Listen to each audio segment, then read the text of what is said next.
AP మాజీ ముఖ్యమంత్రి జగన్మోహన్ రెడ్డి అక్రమాస్తుల కేసులకు సంబంధించి భారత అత్యున్నత న్యాయస్థానం సుప్రీంకోర్టు ఈరోజు కీలక ఆదేశాలు ఇవ్వటం జరిగింది.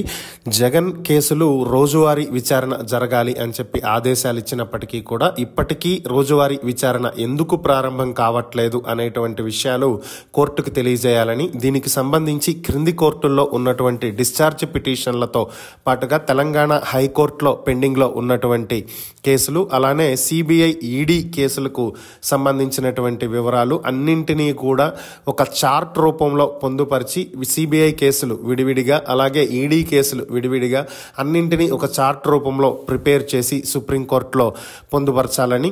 ఈ అఫిడవిట్లో ఇచ్చినటువంటి వివరాలను ఈ